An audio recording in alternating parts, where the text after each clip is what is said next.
দর্শক, এই মুহূর্তে যে দৃষ্টিনন্দন স্টল থেকে আপনাদের সাথে কথা বলছি, আমি যদি বলি গত বছর ঠিক ইসলামিক বইমেলার সময়েই এই জায়গাটি ছিল একেবারে ময়লার বাগার বা সুবিধাবঞ্চিত মানুষের দখলে, সেটা হয়তো অনেকেই বিশ্বাস করবেন না।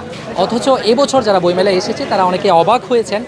এমন দৃষ্টিনন্দন স্টলগুলো যে জায়গাতে বসেছে, অর্থাৎ জাতীয় মসজিদ বাইতুল মোকাররমের পূর্ব চত্বর সংলগ্ন যে রাস্তাটি দৈনিক বাংলা মোড় পর্যন্ত গিয়েছে, বেশ লম্বা একটি রাস্তা, সেই রাস্তার দুই পাশে এত সুন্দর করে সাজিয়ে এরকম সুন্দর স্টল বসেছে, যেটা আসলে ইতিপূর্বে আমরা কখনো কল্পনাও করতে পারি নাই। যে জন্য আসলে আমরা অনেকের সাথে কথা বলেছিলাম, তারা সবাই যেটা বলেছে যে এই জায়গাটি নিয়ে যদিও এখনও পর্যন্ত ফাইনাল কোনো সিদ্ধান্ত আসেনি, কিছুটা সমস্যা এবারও হয়েছে, সামনের দিনগুলোতে কি হবে ওনারা এখনও ঠিক বলতে পারছে না।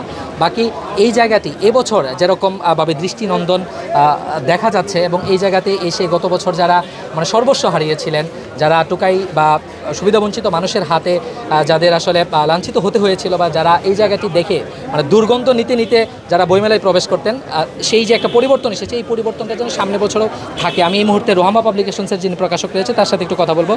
আপনি যে স্টলটি দিয়েছেন এই জায়গাতে, গত বছর আসলে এই জায়গাতে কী ছিল, বা মানে এই পরিবর্তনটা যদি একটু শেয়ার করেন। আলহামদুলিল্লাহ, আল্লাহর ইচ্ছায় আমরা এই জায়গাটাকে সুন্দর করে করতে পেরেছি। আপনারা জানেন যে স্বাভাবিকভাবে যেখানে আলো আসবে সেখানে অন্ধকার থাকবে না।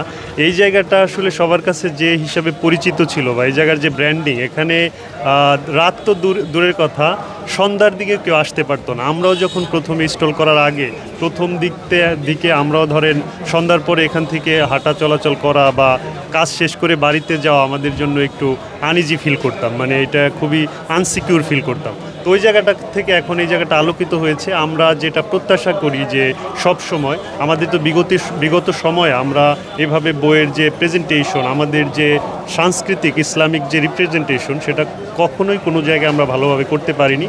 তো এবার ইসলামী ফাউন্ডেশনের সহযোগিতায় আমাদের পক্ষে সেটা করা সম্ভব হয়েছে। আমরা আমাদের জায়গা থেকে চেষ্টা করেছি যে দাওয়াতের নিয়ত থেকে যে আমরা কতটা দৃষ্টিনন্দনভাবে ইসলামী সাহিত্যকে মানুষের সামনে তুলে ধরতে পারি। তো সেটা আমরা চেষ্টা করেছি। অনেকেই আপনারা বলছেন আমাদের কাজ পছন্দ হয়েছে। আশা করি এটা আমাদেরকে অনুপ্রেরণা দিবে, আমরা সামনের দিনগুলোতে আরও সুন্দরভাবে ইসলামী সাহিত্যকে মানুষের সামনে তুলে ধরবো।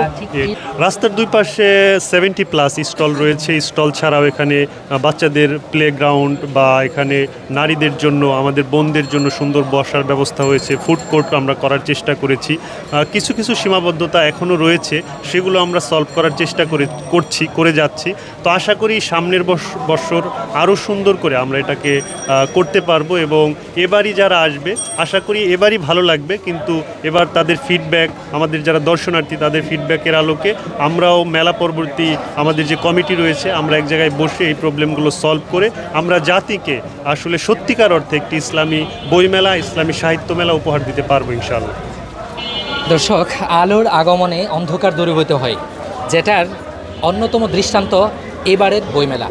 যে জায়গাটি আসলে দিনের বেলাতেও আমাদের আসতে অসুবিধা হতো, যে জায়গা দিয়ে চলাচল করাটা অনেকটা দুঃসাধ্য ছিল, সেই জায়গা এবার বইয়ের আলোয় আলোকিত হয়েছে।